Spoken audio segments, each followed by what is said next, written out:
Assalamualaikum warahmatullahi wabarakatuh. Salam sejahtera bagi kita semua, para kolega perencana, arsitek infrastruktur, dan akademisi di seluruh penjuru dunia.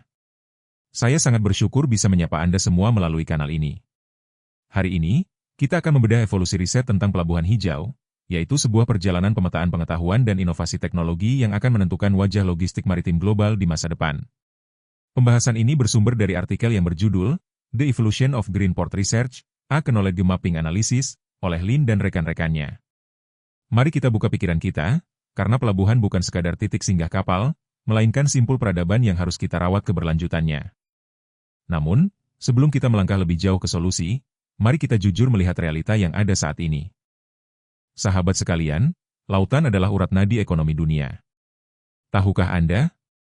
Sekitar 80% volume perdagangan global bergerak di atas air.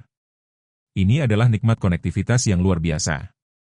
Namun, ada harga yang harus dibayar. Aktivitas pelabuhan konvensional seringkali menjadi beban ekologis yang berat, yaitu emisi gas rumah kaca yang menyesakan, polusi air balast yang merusak biodiversitas, hingga konsumsi energi yang masif.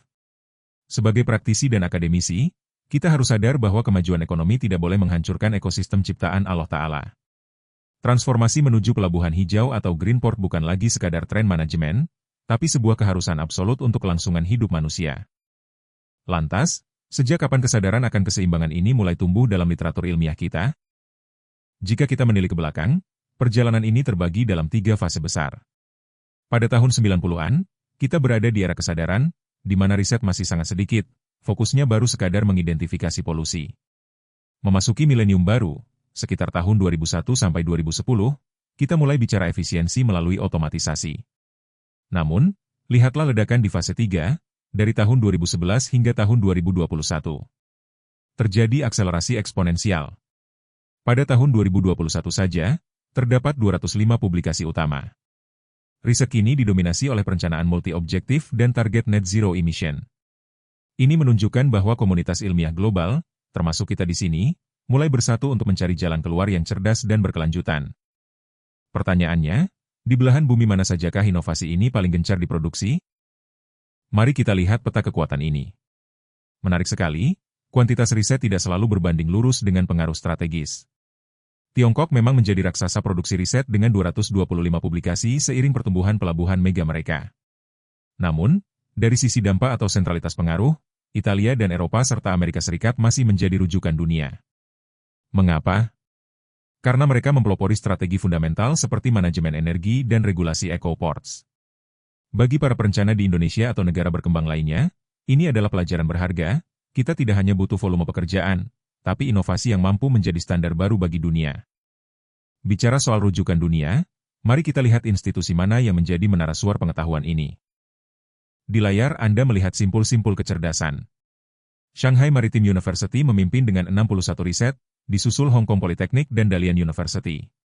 Namun, ada satu catatan kritis, yaitu kepadatan jaringan kolaborasi masih sangat rendah, hanya 0,0067.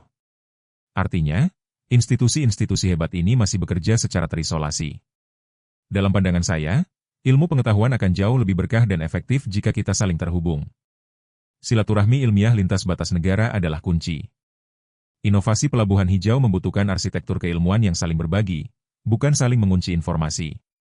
Setelah memahami petanya, mari kita bedah anatomi dari sebuah pelabuhan hijau itu sendiri.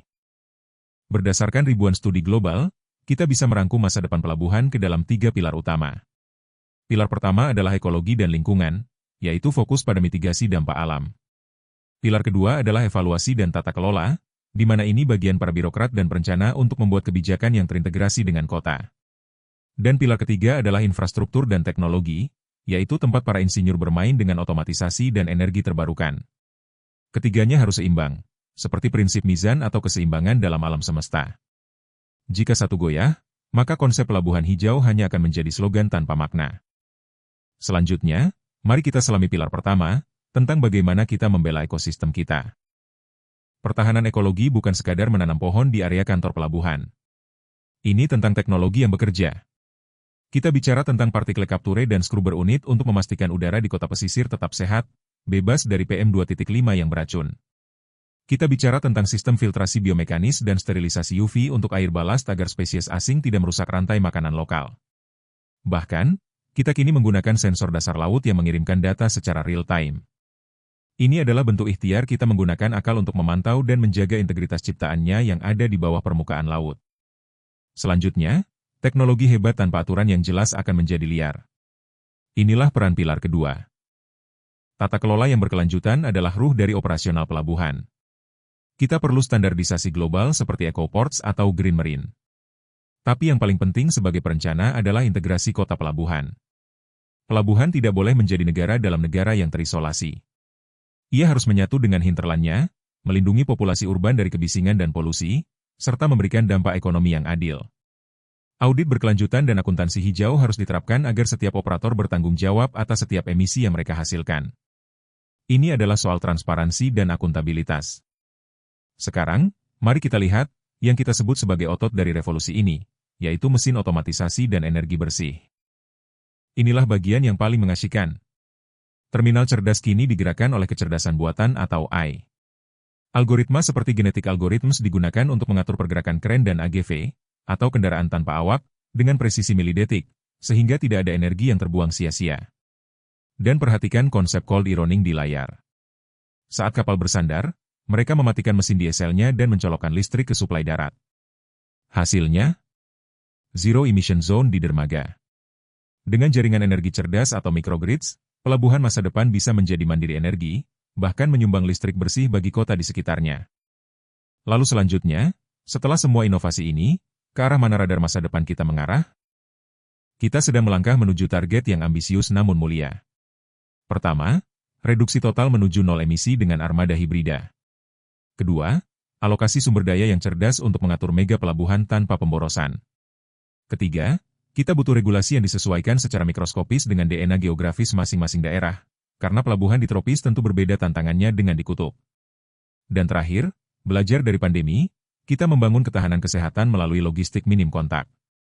Masa depan adalah tentang fleksibilitas dan ketangguhan dalam menghadapi disrupsi yang tidak terduga. Sahabat semua, tibalah kita di penghujung paparan hari ini.